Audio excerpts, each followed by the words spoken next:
I'm going to assess Canelo based on 5 criteria: durability, intelligence, athleticism, offense, and defense. There's a lot of other criteria to look at when looking at a fighter, but I boiled it down to 5. When it comes to durability, we're of course going to look at the chin, whether they've been KO'd or knocked down frequently. Canelo had some knockdowns early in his career, but in his later career, he hasn't been knocked down at all or KO'd. There's also durability in terms of other damage to the rest of the body, but generally, punches don't really affect Canelo. There's also the physicality of being durable.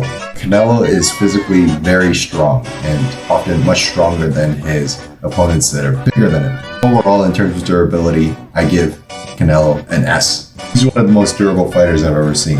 Intelligence. Intelligence here I include the ability to adapt to their opponents and the ability to stick to a plan and execute it. Canelo is very good at this. He can adapt easily and he has interesting tactics like hitting the arm repeatedly to ensure that the opponent lowers their guard. Another part of intelligence is the creative techniques.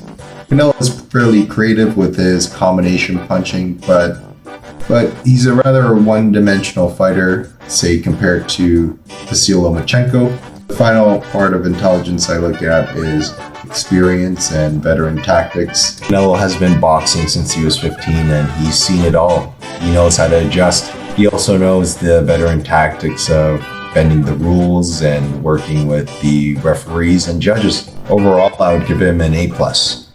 Next, athleticism. One part of athleticism is speed. Hand speed, footwork, reaction in terms of dodging punches. Also finding the opportunity to land punches and counter punches. Canelo clearly excels in all of these aspects, except perhaps footwork, but even that is very elite. Another part of athleticism is stamina. Canelo has had a tendency of gassing out, but recently he's pacing himself more and his conditioning has improved greatly. Even with his added weight, he seems fine in the later rounds. Final part of athleticism is willpower and focus.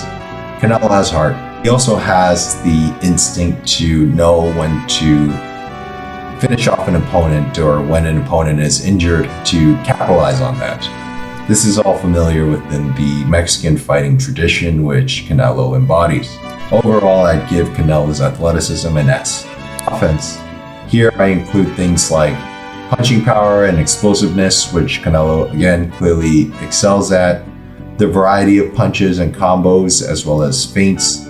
Here the one weakness is likely his jab, which he underutilizes. Finally, there's the timing of the offense and landing the punches and countering punches. These are all aspects which I think Canelo also exceeds at. While elite in these areas, I would give Canelo's offense an A+, not quite an S yet. I look at his ability to manage the distance, use his angles and footwork to avoid punches and put himself in a good position. Canelo is very good at this, however, other elite fighters are perhaps a bit better. Another aspect, of course, is head movement, and I think here he is probably the best ever. The final aspect is having an appropriate guard. Canelo often uses the high guard, but he's been a bit better in terms of changing and making his guard more dynamic. I think overall, defense is his weakest point, but because he exceeds so much in head movement, I would have to give him an A. Alvarez is one of the greatest Mexican boxers of all time, up there with Julio Cesar Chavez and Salvador Sanchez. He probably has a net worth of around $250 million, yet he still wants to fight. To me, that's what makes him a legend.